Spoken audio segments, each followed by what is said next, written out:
We're a couple early, but fuck it.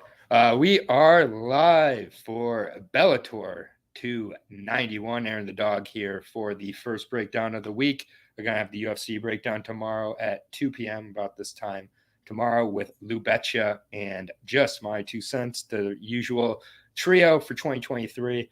Coming off a good week last week overall with PFL and LFA. Bellator and UFC both on Saturday this week, starting with 18 fights from Dublin, Ireland. It should be a fun card to break down. A lot of good matchups, some good prospects. Overall, I think they did a pretty good job. So we're not going to really, beat around the bush too much here. Let's go ahead and get started here. And we get started in the 145-pound division. Magomed Shapirov's brother Cassan trying to make a name for himself, taking on the veteran out of Portugal, Mr. Rafael Hudson. Should be a good matchup. Cassan has so far looked pretty exciting inside of Bellator, 7-0 for the young 22-year-old fighter here. Nova Union for the Portuguese fighter. 5'9" versus 5'11". Slight reach advantage to Rafael here. He's 7-4. Coming off of a win on October of last year, has an even amount of, or has one more submission than he does KO, 4 subs, 3 KOs. He's very kill or be killed going to decision one time in his entire career. He did lose that by majority decision to Sylvester Miller. Not a bad fighter. He's faced a pretty good level of competition, losing to Kieran Clark late in the third round over with Bellator a couple fights ago. Hasn't been a huge level of competition by any means, though. Facing pretty low levels, 3-2s, 0-1s, 2-1s, 3-3. Just no real noted wins. All of his losses coming to a decent level of competition, including Geraldo De Freitas. He got subbed by him as well. With Hassan here, he's pretty well rounded. 8 straight wins going back to the amateur days. Has a few KOs, has a few decisions, has a few subs as well. He's looked pretty good so far in his 2 fights with Bellator as well. Albeit, the last one was against Jose Sanchez, an 11-1, pretty untested fighter. Jonathan Quinones got a ground and pound finish there. For the most part, looks to get it to the ground. Good ground and pound, good subs as well. But, again, just hasn't faced a crazy high level of competition at this point. Jose Sanchez, the last guy, 11-1. But you look at overall Sanchez, he was older at the time and just, a little bit questionable level of competition for him as well. So with this one, Hassan should get it done. The price is not great on this one at all. And just getting to the odds, I'll pull those up real quick. But yeah, Hassan, you're getting a Magomed Shapirov kind of line. We kind of know what that means at this point. But yes, opening fight, Hassan should be able to get it done. Not a fight I'm looking to bet at all. Last I checked, he was in the minus 1,000 range. So yeah, no thank you at all. Kind of a typical matchmaking for Bellator. Next fight is at 170 pounds here, and it is between Stephen Hill and Joel Kahuda here. Hassan should be like a 25-1 favorite. I mean, he probably will be by fight night. So yeah, let's be honest. So I spent way too much time on that fight. Stephen Hill and Joel here. I think this should be a very good fight as well. Stephen Hill so far undefeated for the English fighter, wrestling heavy kind of guy, going against a guy in Joel who is also coming off of a catchweight bout himself. These guys similar size, so I'll be interested for a weigh-in. 7-9 Joel Kahuda, but his big win streak just was halted back in May with Cage Warriors, where he ended up getting rear naked choked by Matthew Bonner. Wins coming over a pretty low level of competition for the most part, but you see a lot of KOs on his record.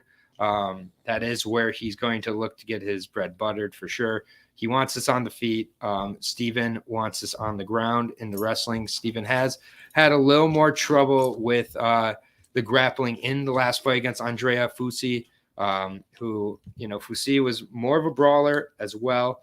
And, I didn't really like what I saw of Steven Hill, when the wrestling isn't working. He looks pretty stagnant there. Yes, English wrestler, the stuff of nightmares indeed.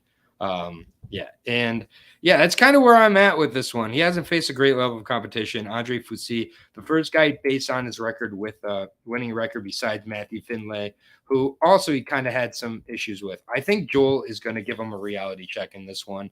I think Joel is pretty tough to take down.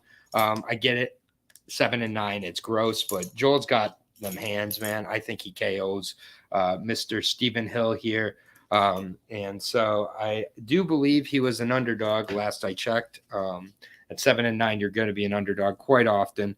But Joel Kahuda is a plus 310 underdog, minus 400 on Steven Hill, minus 435. That is just way off for me. Yes, Steven should win this fight. But Joel, he's got that puncher's chance, and I'm going to be interested in the weigh-ins. I'm going to be interested to see who is the better guy to cut down to this weight, as both are coming off of catch weights. So should be good, but I'm going with Joel by the KO for the Frenchman to go to 8-9. So next fight, 170. Good fight here. Daniel Catizi, very much a regular of the scene at this point. Taking on, let me just get the timestamp. So Catizi is taking on the fighter from Ukraine in Dimitri Haroshenko. 7-0. He is 6 foot tall, so he's a little bit taller than the SBG grappler in Daniel Catizi, but a little bit of inexperience compared to his opponent. But 7-0. 4 of those wins coming by KO, 2 by sub, 1 decision coming in his last fight with Professional League Storm. It was in 2021, so he's been off for over a year and a half coming into this fight. Hasn't faced a great level of competition, beating a couple guys with NA records over in the Ukraine scene, fighting with Maximus, PFC, and Professional League Storm. So just hasn't fought a good level of opponents. His last 3 finishes have been KOs, 2 of them quite quickly. Clearly, I think that's where he has the advantage over Catizi. Scatizi's scrappy for sure, but, can also throw down himself. 5 KOs, 5 decisions, 2 subs, coming off a very impressive win over Davey Gallen. Just look at the level of competition he's faced in the last 4 out, and it's just not even close with Bellator. Losing a close decision to Alfie Davis, no shame there. Gavin Hughes and Brian Hui, very good wins there. Choked out Gavin Hughes very quickly. Went the distance with Tokov, very high-level opponent as well. And then Catizi, came into the fight with Davey Gallen. I thought Davey Gallen was really going to be able to exploit that stand-up much more. He wasn't. The stand-up looked good. He blended it all together here. Dimitri Haroshenko is a little bit unknown, but at the same point, I just think that this is by far the highest level of competition he's faced coming into this. I think Catizi is going to mix it up. I don't know if it will be sub or KO, but I do think he gets a finish in this one, leaning towards a sub. So I like Catizi in this one. I like the price on Catizi at minus 230. He opened as an underdog, actually, which props if you got Catizi at plus money, plus 160 on the newcomer Haroshenko. I like Catizi here. I like the level of competition, how he's looked inside there with these fighters as well. Going to be his 5th Bellator fight as well. Irish. I mean, this is Catizi's fight to lose. So I'd be quite surprised if the 25-year-old Haroshenko pulls off the upset in this one out of Ukraine. 2 guys from Ukraine on this card, obviously with the main event. Next fight I'm very excited about, particularly because I really like Kenny Mckenna Nona. I'll just call him Kenny from here on out. Taking on Craig McIntosh here. So very good fight. I like me some Kenny though, man. Kenny is good. He just has really wicked grappling. I like his stand-up, how it's coming along as well. He looks fast, athletic, 4-0 out of Ireland, 6 foot 73 inches, taking on the 3-4 Mop Craig McIntosh here. 2 straight losses coming into this. Hasn't fought since 2021 when he was knocked out in the 4th round of their fight. Had a fight scheduled for March of last year. His opponent had to withdraw, did not get another opponent. He's had a lot of grappling bouts as well, so you do know that's where he's going to look to get this fight. It's come up short against guys like Chris Bungard and Paul McVeigh. But, for the most part, just doesn't have a good level of competition again. He's been 0-10, 0-0, 0-0, and that is it. He has never beat a guy with a win on his record. Kenny 4-0 here. Black Diamond really does look to be good here. All of his finishes coming by way of submission. 3 in the first round, 1 in the second against Adam Shelley as well. Alex Bodnar got a really nice deep guillotine, quick tap out Bodnar, a good opponent there. Kenny's going to get this down and get him submitted, in my opinion. I do think McIntosh will be willing to grapple as well. I think Kenny has the advantage on the feet. Kenny, one of my favorite fighters in Bellator right now, minus 11-15. It's going to keep rising, needless to say. Black Diamond, John Kavanaugh student. So, yeah, John Kavanaugh, once in a while, he gets those diamonds into rough. I think he's got one with Kenny. Kenny maybe gets his first KO of his career. Who knows? But I like Kenny here, obviously. So, should be a good performance for him. Next fight is at flyweight. Alina Kolendo. Alina Kolendo taking on Jenna Bishop here. In shocking SVG grappling. Jenna Bishop, 4-0, Brazilian Jiu-Jitsu black belt here. Alina has been in Bellator since I think she was 19. So we got a 37-year-old versus a 24-year-old Jenna Bishop, 4-0 coming into this fight. She's looked pretty good. Still kind of well rounding out the game later in her career, but never too late. And I've liked what I've seen. She's very composed. And obviously her grappling is really where she has a huge advantage over most of her opponents. 4 straight wins coming into this one, 2 of them by submission, 2 by decision, all over pretty good levels of competition, all with the LFA. Also has been a grappler and been in there with some of the best grapplers in the world as well. Likes to get the back and sink in the choke. Her win over Diana Barboza showed a lot more of the well-roundedness. Also, a heavy top game on Jenna Bishop. A lot of things I really like. Obviously, if you can stifle that ground game, she's going to have a lot of issues in this fight. Alina has a massive advantage when it comes to the stand-up. Alina also is still getting better in her career at 24. Having a ton of good experience, 2 straight wins coming into this fight since losing to Beck Rawlings and Bruna Ellen. Again, she had those fights when she was about 21 years old, very young, learned on the spot there. Obviously, not the type of decisions you want to see getting lost, but she has never been finished. She has quite a few finishes, a heel hook and a KO in her last 2. Kate Jackson, a good veteran as well, and just looked really composed and strong in that spot. Has a massive advantage on the feet. She's going to keep it on the feet, I believe. And I think that she frustrates Jenna Bishop and gets the win here. I think that I could see the KO, but I think a decision is probably more likely. Alina Kolendo plus 130 right now. So I do like that price.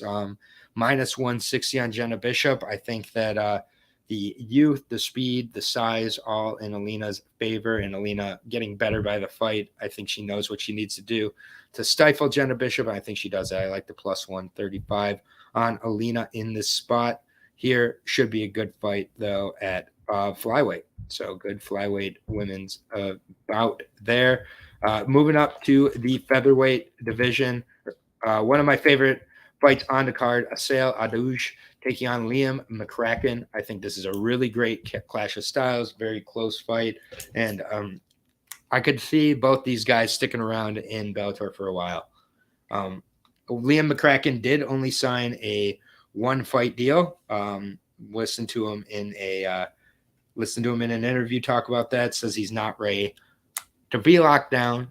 But I think it's the type of thing that if he comes in here and makes a statement against a guy like a douche, gets him down, gets that submission, gets that grappling game working, I think Bellator will be in the Liam McCracken business. I really like what I've seen on Liam, which is very limited. Only got to see a few highlights of his finishes, but seems to be a good grappler, very confident as well. Ground and pound finish of Mathaio Moya, I was able to watch that. Really nice ground and pound in there, good positioning as well. Didn't rush the positions, good composure as well. Then got the 2 rear naked chokes as well. Harry Shaw was a high-level amateur, took the fight on short notice. Liam's just been having a lot of trouble getting fights, but looks very good, very composed, comes from a good camp as well in England at Aspire Combat. I like a lot of what I've seen out of him here. He has not fought since December of last year, but just really looks to be sure of himself in there. Assail Adoge, much more of a Muay Thai style practitioner. SBG Ireland again. 6 foot tall, going to have a significant reach advantage as well. 24-year-olds old for the Sultans, so 2 very young prospects here. Both are very well-rounded. Head kick knockout of Jordan Barton last time out. Really impressive. Finish there. That was his first KO since his debut against Nathan Jesserman, and also with Bellator, or his second fight with Bellator, where he got a finish. I like the MMAF experience as well. I think he's been looking to face a good level of competition. He's had trouble getting guys like Kira Harvey, who pulled out of their fight. But, I think this is a good opportunity for him to show his game. But I think Liam McCracken has a large advantage on the ground. I'm going to be interested to see if he can get it there. If he does, I think he is able to control and submit a Doge here and kind of make a statement. I think it's a really close fight. One of my favorite fights on the entire card. Maybe is my fight of the night, if I'm being honest. And the odds, odds definitely respect both these guys as well in this fight. So it should be an interesting one. A Doge currently it is a Doge as a minus 130 favorite. So slight favorite right now against Liam McCracken, minus 135 plus 110. I think it's going to be a good fight. I've been back and forth. If I had more visuals on Liam, I'd be going with him. I will go with a Doge just ever so slightly, but not when I'm betting. I think it's going to be a close one. I really might be switching back and forth. So be careful with that one. Good one to watch. Sticking in the 145 division, Dora Kelly taking on Doorville Jordan. So Dora Kelly, another Irish prospect, good wrestler, getting a lot of hype coming into this. So we'll see how he does here against the striker in Doorville here. Not obviously the grappling. There's an edge there for Dora, but I do think that in the stand-up, Doorville also has an advantage. So another Frenchman with the advantage in the stand-up, 2-2. Doorville Jordan is a Bulgarian top team, 32 years old at this point, 2-2, coming off a win over Kostas Bozindis. Fighter making his debut, just stuffed the takedowns and then knocked him out pretty cleanly. Nice knockout, has really good power. Has trouble when the fight gets to the ground, has been submitted once, and definitely defensively, the wrestling has some issues. SBG Ireland's Dora Kelly, 11 straight wins going back to his amateur career. Guillotine Junior Morgan in his pro debut. Went against Kai Stevens. Kai Stevens really put up a lot of resistance in that fight, showed a lot of the holes in Dora Kelly's game. Kelly was I think he was a 4-figure or minus 500 favorite in that fight. And I mean, Kai made a good showing of himself, showed the striking issues I think that Dora Kelly could have. Doorville's only chance is the striking again. He is a good striker, very good power. I think he's going to have trouble keeping the wrestling in the submission game of Dora Kelly out of there. So I will take Dora Kelly, but not going to be betting this one heavily. Minus 900, plus 575. I think it's another tricky fight here. Doorville's record a little bit not accurate to how good of a fighter this guy really is. So should be an interesting one. What up? Just my 2 cents. Aaron the Dizzle. Yes, indeed. We got the carousel going. Minus 900 you came in for. We're going to move on to the next fight. Petr Nitzlitsky taking on Richie Smallen. Petr won his last fight against the guy who's in the co-main event, and Pedro Carvalho. So Bellator, go Bellator, whatever. They do what they do. But yeah, Petr did win that fight. It was a close fight, but I bet Petr, and I thought Petr pretty clearly won the fight. Very aggressive fighter, keeps a good pace. All things that I really respect out of him. And mixes it up well. Good condition as well. Coming into this fight 17-4, taking on the 9-2-1 Richie Smallen. Smallen has fought at 155, which I really like. So I think he could come into this fight with a little bit of a size advantage, which is nice for the grappler here. 4 straight wins for another SBG Ireland product here. 5 of his wins coming by sub, the other 2 by KO and 2 by decision. Last few have been finishes. He had a Harry Hardwick decision upset there. Very close fight with Albert Diaz to a split. Jenna's UFC level, no need for Bellator. I don't know about that. Luis Pena getting the guillotine choke on back in the Ultimate Fighter in 2018. So it's definitely been around. I like the last few wins, getting the finish of an undefeated Yaroslav in the last fight by the arm triangle after a very closely contested first round. I think it's going to be a closely contested fight again. I'll be interested to see how Richie looks coming into this one. Last fight was at lightweight back in February. This fight is at featherweight, so interested to see how Richie weighs in, how he makes the weight. Another very physical guy in the 5'9", Nitzlitsky, 32 years old, 9 straight wins for him coming into this. Split over Carvalho, as I said. Typically uses his striking, but can mix it up, has a very good guillotine choke. Good top game as well. Well-rounded guy. I think these two are going to go at it for 3 rounds. I think it's going to be very close. I have trouble seeing a finish on either side here. And I just think that Richie Smallen, could edge it out. I think that the weight cut could be pretty rough for him. So I'll be interested to see there. I'm going to edge with Petr Nitzlitsky by decision, but I'm tempted in the Richie Smallen side, especially if he has a good weight cut, and be interested to see how they look in the face-offs, because if he has that size advantage with regards to the grappling, then, I really think that he could have some good success in this, get the crowd behind him, and Petr Nitzlitsky could, really have some trouble here. But we'll see. Minus 275 on Nitzlitsky. No, thank you.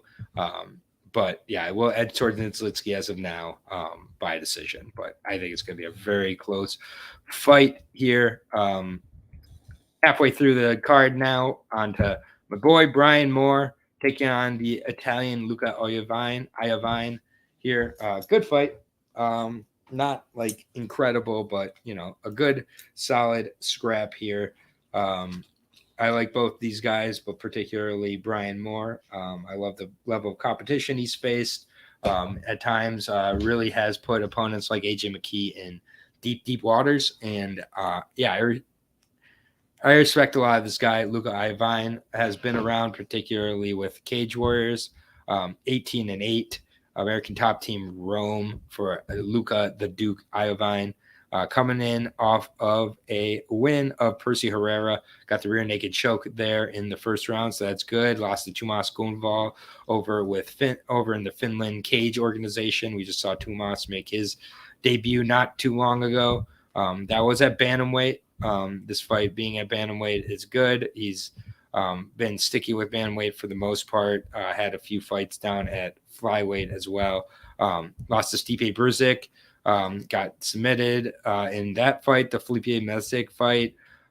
He got knocked out by Nathaniel Wood, lost to Chris Edwards. So just not losing to an amazing level of competition, if I'm being honest. Throws good leg kicks, likes to mix up the wrestling. He's not exemplary anywhere. He's solid everywhere, I would say. Brian Moore, I would say is similar, but just a little more solid in these spots. SBG Ireland, 15-9, coming off a big win of Arvaldo Lima da Silva, albeit an over 40-year-old opponent there. Put it on him to a decision. That was after 2 straight losses to Nikita Mikhailov and Jornel Lugo, so no shame there. Facing a good level of competition. Beat Jordan Imgonowinski, Simone Diana, he knocked out cleanly. Been in there with Noah Lahat, AJ McKee up a weight class, Daniel Weichel. Whoever you're putting him in there, he'll take the fight with. Never says no to a fight. I think it's going to be a good fight, but I do like Brian Moore, the pikeman, in this one. I think he has a significant advantage on the feet. I'd love to see the KO, and I'm actually going to go with a late KO round 3 for Brian Moore of SBG Grappling here. And he is the favorite coming into this, minus 400, plus 300 on Luca. Rough line there, but it is what it is. Moving on up through the prelims here. 10th fight of the night. Andy Manzalo, Predator versus Norbert Novena Jr. A guy who's been off for a little bit, but has some decent hype coming into this fight. Should be a good one here. I think that the stand-up is going to be tested for Norbert in this one because I don't think he's going to have the same amount of success just getting this to the ground, but we shall see. Andy Manzalo, by far the most experienced, highest level competition he's faced here. 35 fights for him coming into this versus 5 for the Hungarian fighter now at London. Andy coming into this off of 3 straight wins. He also his 3 straight wins, not coming over to the best level of competition. 9-9, 3-26, 2-2, but did put them all 3 away, 2 by KO, 1 by submission. Went the distance with Charlie Ward back in 2020 with Bellator. Charlie was able to wrestle in that one, which is, definitely something that I think Norbert has the huge advantage of in this one. But he's tough. He sticks around. He had been put away by Kent Capuin with a forearm choke, however, in Bellator London. Definitely not something you like to see. Norbert, by far, is going to look to grapple in this fight. That's where he gets his butterbread London shoot fighter winner. Has a win over Will Fleury, which is a very good win, but otherwise low levels of wins, putting them all away by submission, mostly in the first round. Was supposed to face Charlie Ward in 2021, tore his ACL. So he has been recovering from that. Has a really good camp behind him, though. High-level guy. I think that it is interesting he's jumping in with such a veteran here after the layoff, but I do like Norbert in this spot, minus 350. I think he gets the submission win as well. But again, Andy is a veteran. He's been in there, with a decent level of competition, albeit losing when he's taking those steps up in competition. He was heel hooked by Lee Chadwick. I mean, he does have some submissions on his record, but his defensive grappling is lacking a little bit. Also has some kickboxing on the record. So there's some opportunities for a 38-year-old for sure, but I like the 23-year-old Norbert Magic Novena Jr. by submission. Next fight, heavyweight fight, good heavyweight fight here. Gokhan Sirikham taking on Oleg Popov. Combined record of 23-2 coming into this fight here. Popov, however, hasn't really fought a huge level of competition. He has a win over Bigfoot Silva within the last year or so, so not really crazy. You had me at heel hooked by Lee Chadwick. Yeah, exactly. No kidding. But yeah, this fight, interesting fight. Oleg Popov, 15-1, 31 years old. Both these guys, 31. Fight Night global representative, mostly KO wins. 8 of his wins by KO, 3 by sub, 4 by decision. KO'd Antonio Silva last June, was supposed to face Stosniak, and then it got canceled due to COVID. But yeah, it just hasn't faced a great level of competition. He has put away a lot of these guys in the first and second round, which you definitely like to see. He has some submission game to him as well, particularly his triangle chokes. Sirikham going to keep this on the feet. He's a kickboxer through and through, 8-1 on Turkey, coming off of four straight wins coming into this fight. His only loss coming to Steve Mowry. It was by a Kimura, but Steve Mowry, just a pretty high-level jiu-jitsu player. Win over Jeffrey Holton, Charlie Milner. Ground and pound finish is very quick. Not great. Kirill Silnikov, Fedor should have finished and went to a decision. Then had a close split decision with Saeed Salma. He's very, very competitive in these fights. He's definitely taken those steps up. This fight's on the feet. I think it's going to be very close, and we're looking at another fight that both guys have a chance of getting a KO, and I think really do. I am going to edge with Siricom, however. I don't like kind of the level of competition Popov has beat for the most part. I think Siricom's going to be a lot faster and crisper in this one and does have the edge on the feet. Plus 165. I like the price on him as well. I don't think that Popov deserves a minus 215 tag. He's been off for a while. His last win was also fight was also against Bigfoot Silva. So what would Siricom do to him as well? I could see a KO on either side here, but I'm going with Siricom. Give me the plus money. So I like the speed and I like the level of competition Siricom's been going up against and beating, more importantly. So should be a good fight at heavyweight. Next fight, Charlie Ward, Mike Shipman. This is going to be an absolute brawl. Not the highest level of highest skill level here, but these guys are going to get in there and scrap. I really like Mike Shipman. He mixes it up well. Good, surprising power in the hands. I think it surprises a lot of his opponents. And Charlie Ward, underestimating Popov, guy is excellent. One of the best heavyweights on the Russian scene. Okay, that's fine. We'll see. I guess we'll see here in a minute. I don't like when he's making fights with, just me personally, I don't like when he's making fights with Bigfoot Silva and then Dennis Stolpniak. Like, why aren't you kind of going? That's more his management than him, but it lets me know a little bit that there's some uncertainties there, in my opinion. So, this fight, Charlie Ward via wrestling, used to sound crazy, but that's definitely where he's really improved his game. He's coming off of that fight with Fabian Edwards where, he lost the fight, but honestly, I was pretty impressed with him in the fight. 42 years old now, and he's still looking to improve. Seems to be in pretty good shape. He was wrestling with Fabian in that fight, man. He was also landing some good shots on the feet, did not embarrass himself at all. Fabian Edwards, not a great fighter at all either, but still, I mean, he's a highly athletic, high-level opponent.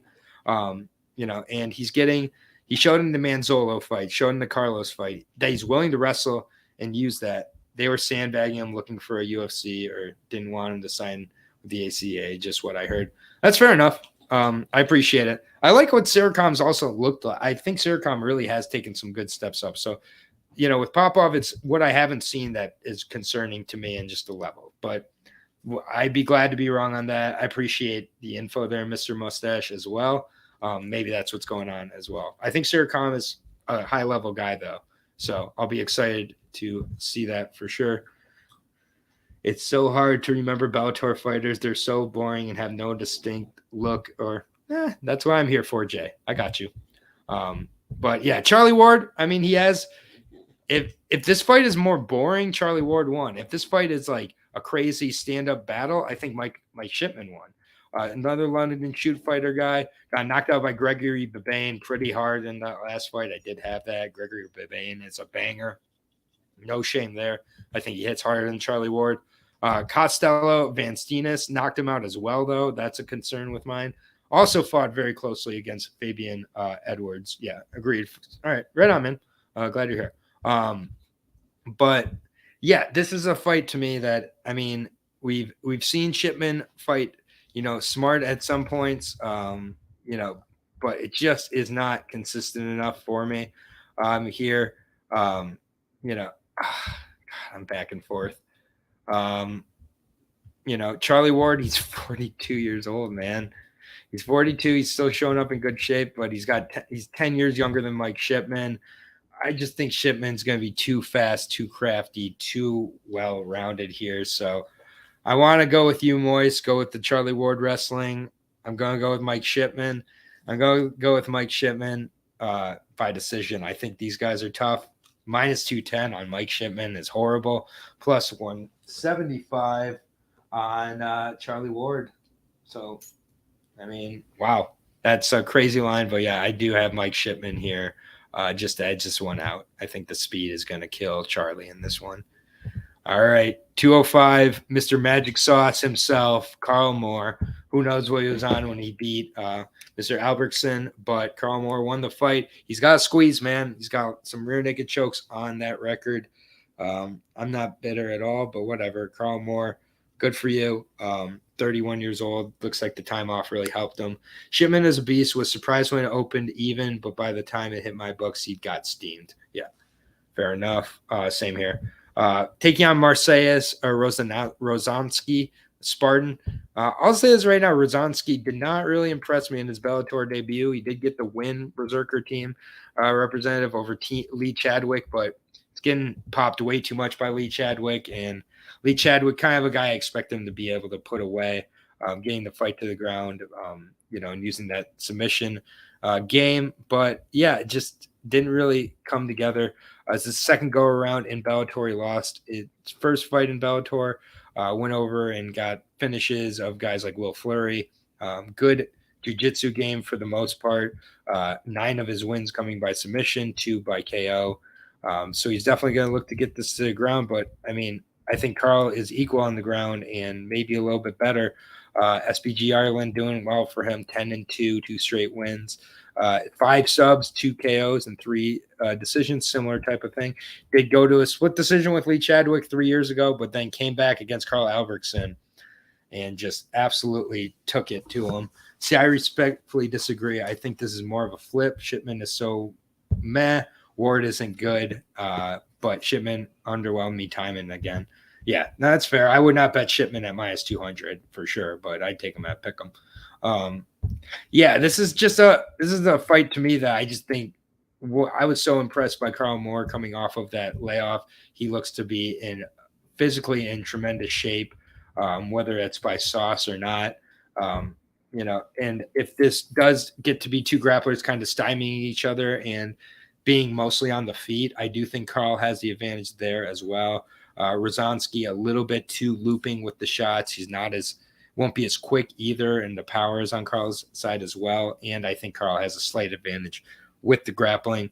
All the way around, Carl made me a believer against Albertson. Maybe I'm overreacting to that performance, but I like Carl Moore in this spot, minus 150. I like the spot, bet it straight, plus 125 on Rozanski, who did not really impress me that much. And on the tape, he's okay, but I'm just not that blown away by him. I think Carl Moore takes this one. I like the crowd behind him as well.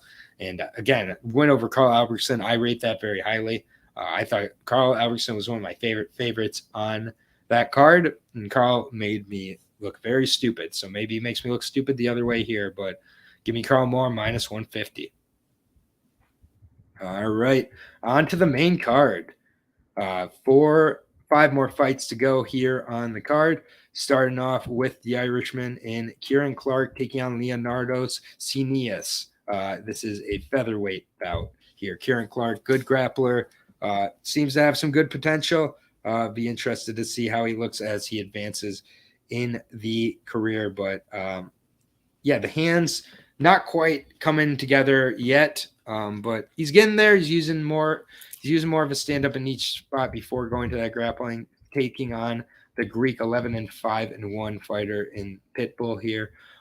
2 straight wins for him coming into this. He last fought in September of last year. Predominantly a grappler. So it might be a grappler type of situation where we're on the feet for this one. And let's see how Kieran's taking the steps up. 2 straight wins by submission coming into this one for Leonardos. Rear naked choke in the 3rd round, a Kimura in the 2nd round. Low level of competition, but still getting the finishes. Has faced pretty low level or unknown competition over in the Greek scene as well. Typically losing by decision, but has been knocked out in his last 2 losses. So it'll be interested to see if Kieran looks to kind of explore a little bit more of the stand-up here. I'm interested to see how much he's advanced in that, because his wrestling, his grappling, very, very good physical guy as well. I have SBG. Again, 6 straight wins for him coming into this. And you see, he's got the 1 KO, 3 subs, and 2 decisions. Typically gets it to the ground and keeps it there.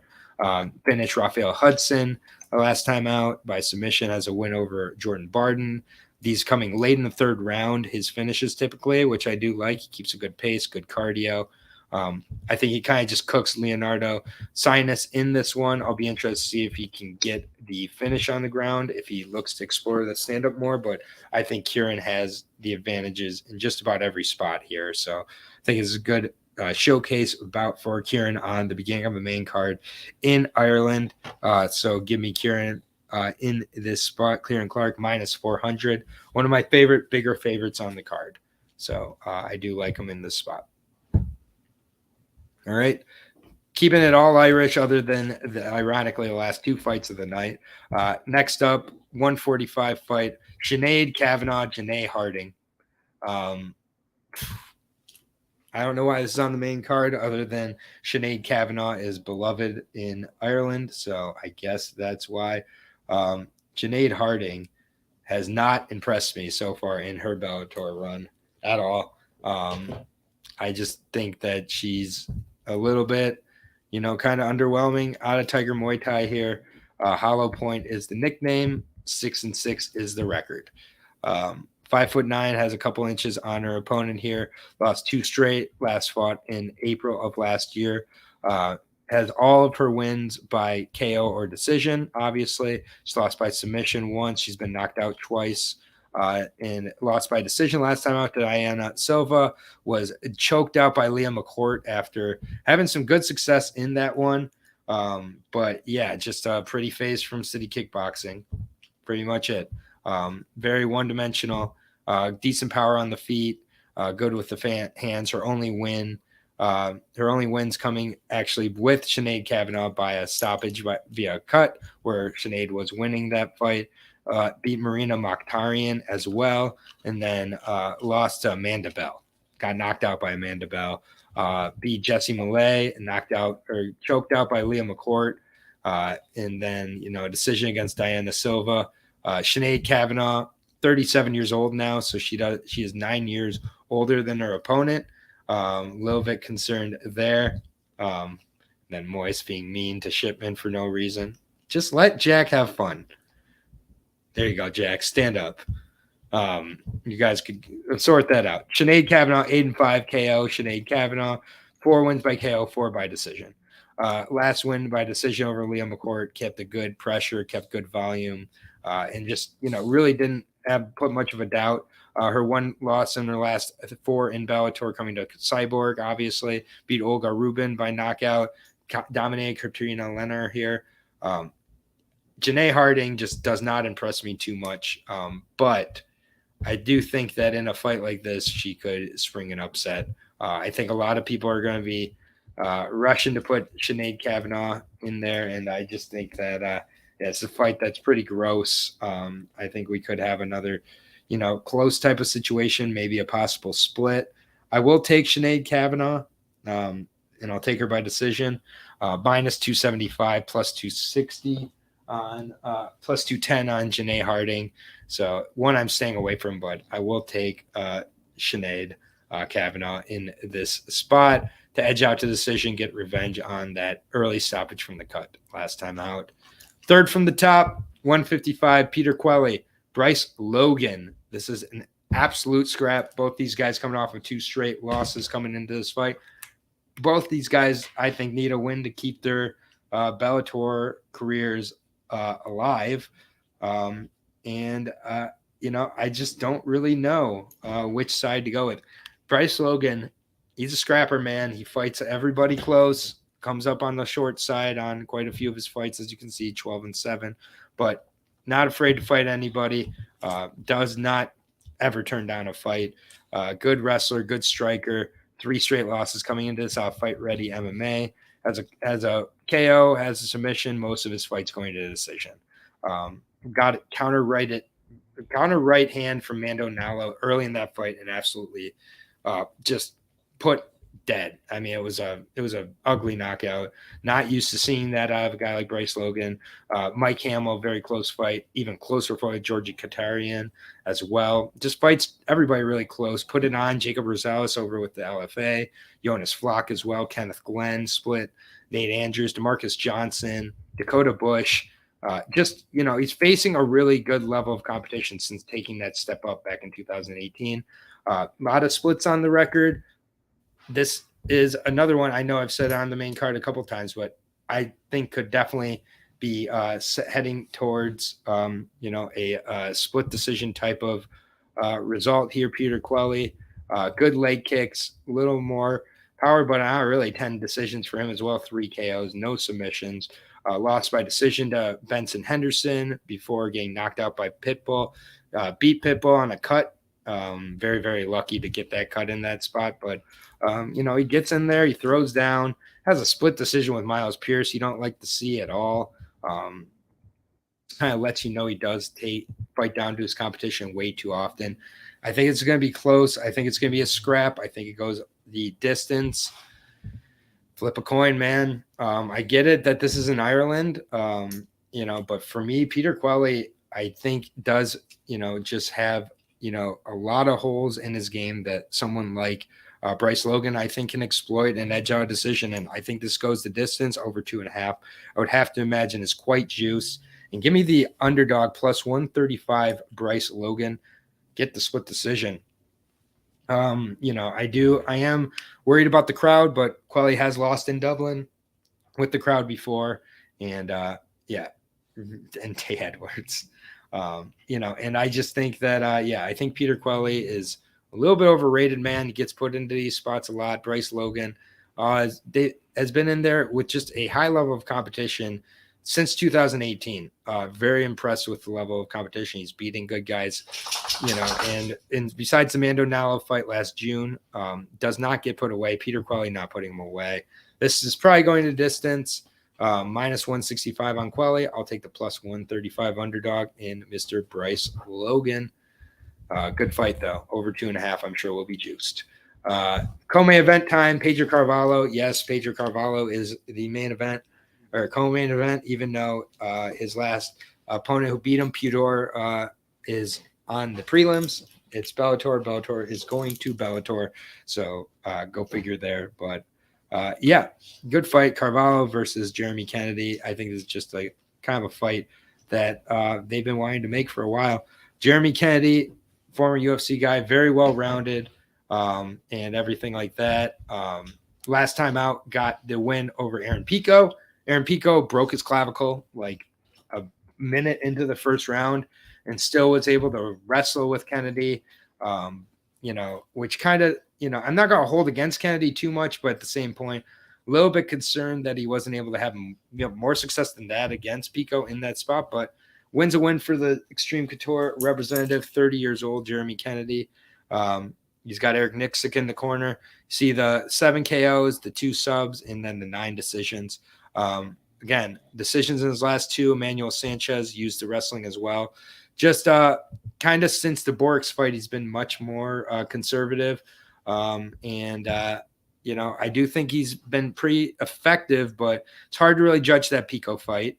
With regards to on the feet, he doesn't have a ton of power.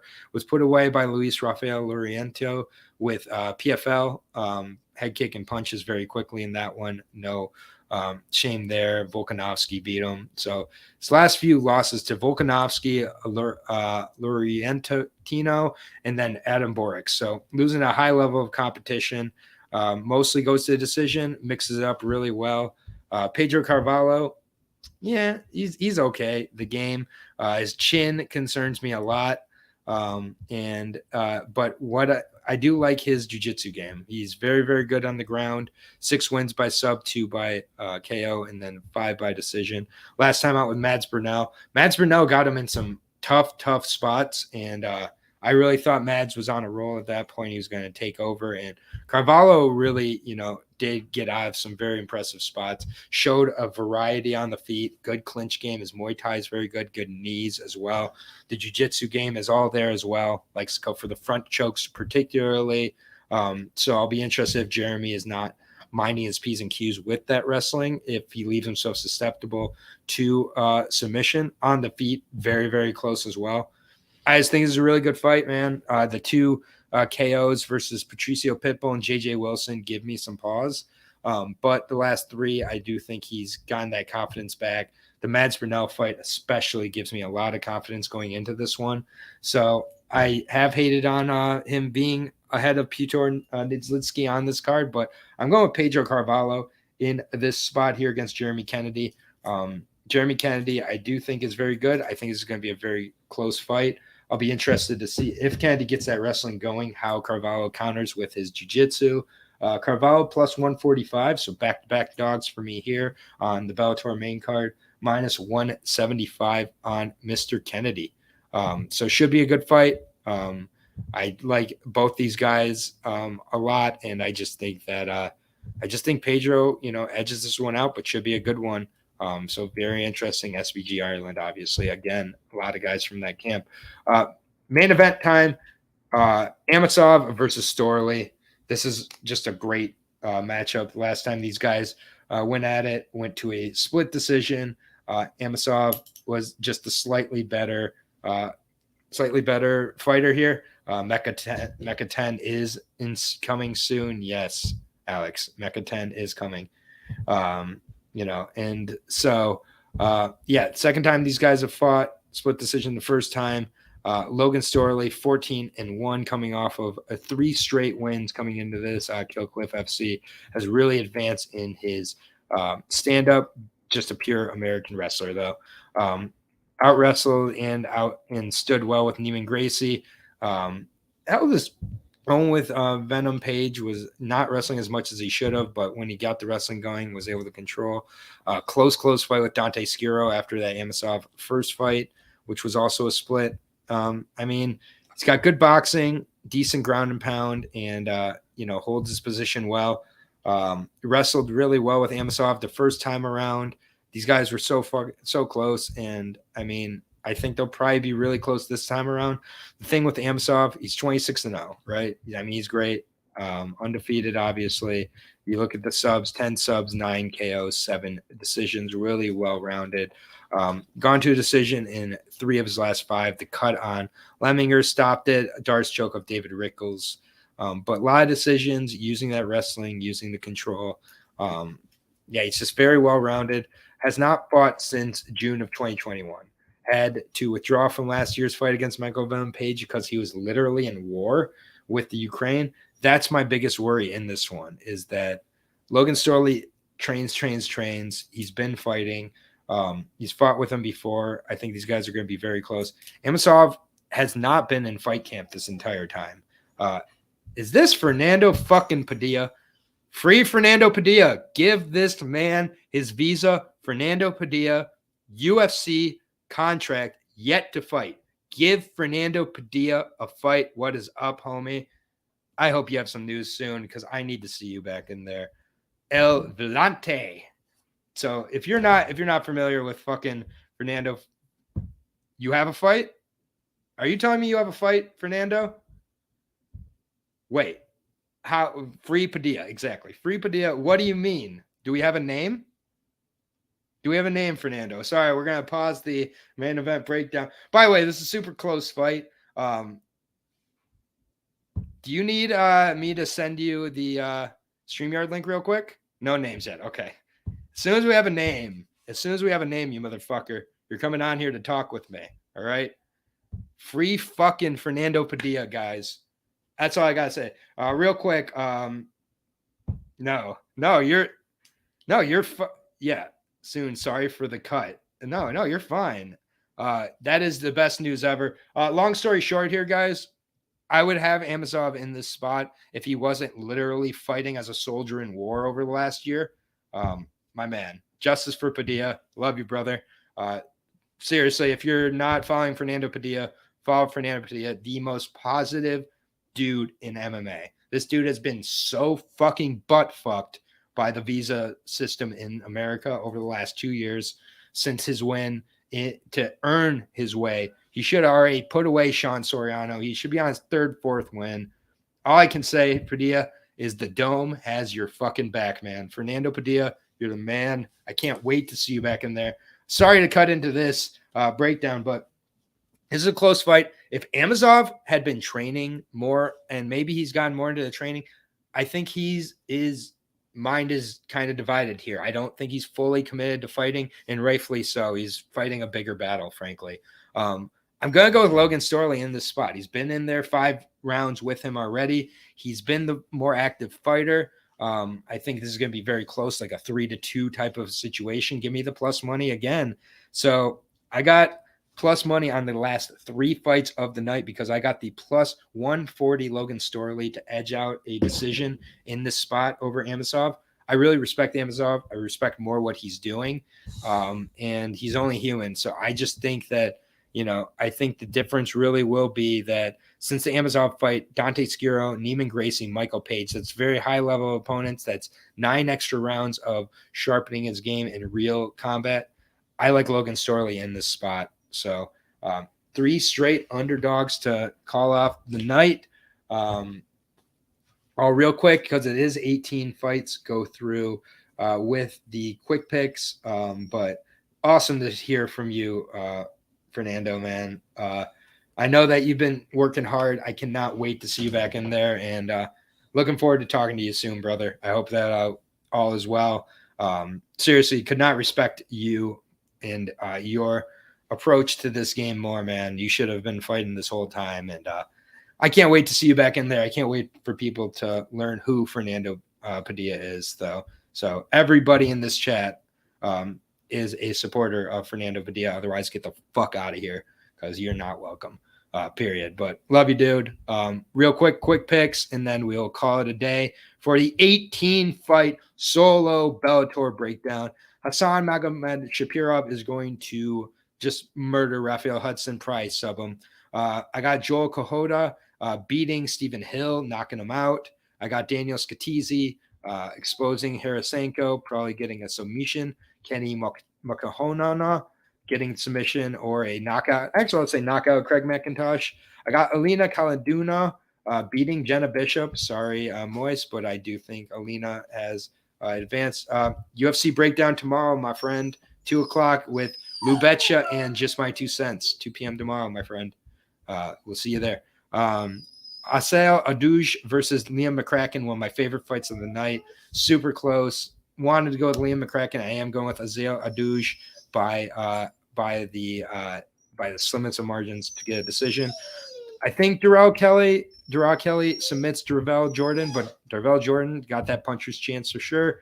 Richie Smallen, I think, could really spoil Petr Nidzlitsky here, but I'll go with Nidzlitsky ever so slightly, but interested to see how that goes. Yeah, Tallulah is in the back, and she's ready to get out of the cage, so let's go ahead and get it done here. Brian Moore, I hope, knocks out Luca Iovine, but I think goes to a decision. Norbert Novena Jr., I think, submits Andy Manzalo, makes the return from the ACL. I got Gorkam Sarikam over Oleg Popov by knockout. I think that's a great high-level, heavyweight fight for Bellator. Love it. I got Mike Shipman edging out a decision against Charlie Ward. I think it could be a fun fight.